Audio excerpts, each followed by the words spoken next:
কবর যত কঠিন, কিয়ামত তার চেয়ে অনেক বেশি কঠিন। কিয়ামত যত কঠিন, জাহান্নাম তার চেয়ে অনেক অনেক অনেক বেশি কঠিন।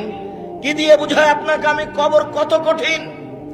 রাসূল সাল্লাল্লাহু আলাইহি ওয়াসাল্লাম বলেন, যখন তাকে কবরে জিজ্ঞাসা করা হবে দ্বীন সম্পর্কে, মুহাম্মদ সাল্লাল্লাহু আলাইহি সাল্লাম সম্পর্কে, ইসলাম সম্পর্কে, সে যদি উত্তর দিতে না পারে, ইয়াদরিবু যারবাতান, এত জোরে তাকে ফেরেশতা মারবেন, ইয়াসিহু সাইহাতান, সে বাপরে মারে করে চিৎকার করবে, ইয়াসমু মা বাইনাল মাশরিকিল মাগরিব ইল্লা সাকালাইন, সারা পৃথিবীর জীবজন্তু, কীট পতঙ্গ, পদার্থ, জড় পদার্থ সবকিছু তার চিৎকার শুনতে পাবে, মানুষ আর জিন শুনতে পাবে না।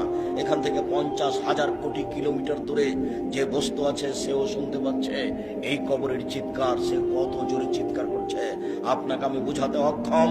মুহাম্মদ সাল্লাল্লাহু আলাইহি ওয়াসাল্লাম বলেছেন, যে মারে সে চোখে দেখে না, যে মারে সে কানে শোনে না, যে মারে সে ফেরেশতা, তার রং বিভিন্ন ধরনের, কালো নীল, ভিন্ন ধরনের রং, চোখে দেখে না, কানে শোনে না, কোথায় মারছে আর চিৎকার যে করছে ও শুনতে পায় না, যার কারণে তার মারার গতির পরিবর্তন হয় না।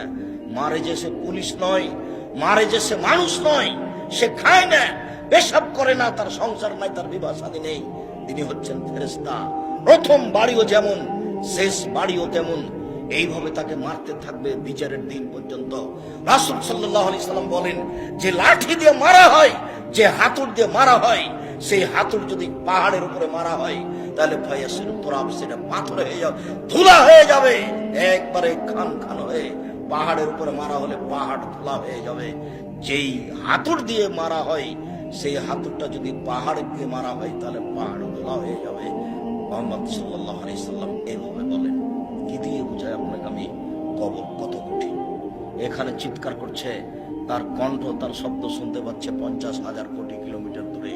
যে মানুষ, যে জীবজন্তু আছে, জিন আর মানুষ ব্যতীত যে পদার্থ, জড় পদার্থ আছে, সে শুনতে পাচ্ছে কবরের শাস্তি, শুনতে পাচ্ছে গিলাসটা, কবরের শাস্তি শুনতে পাচ্ছে বক্সটা, কবরের শাস্তি শুনতে পাচ্ছে বাল্বটা, কবরের শাস্তি শুনতে পাচ্ছে এই মাইক, সব কিছু শুনতে পাচ্ছে কবরের চিৎকার। কিন্তু মানুষ এবং জিন শুনতে পায় না। শুনতে পাইলে সে বাঁচত না। আপনাকে আমি বুঝাতে পারি কবর কি জিনিস। রাসূল সাল্লাল্লাহু আলাইহি সাল্লাম দিন রাত কবরের শাস্তি থেকে বাঁচতে চাইতেন। যখনই তিনি জানাজায় দাঁড়াতেন, তখন লোকটার জন্য কবরের শাস্তি থেকে আল্লাহর কাছে বাঁচতে চাইছেন, আল্লাহ তুমি তাকে কবরের শাস্তি থেকে বাঁচাও।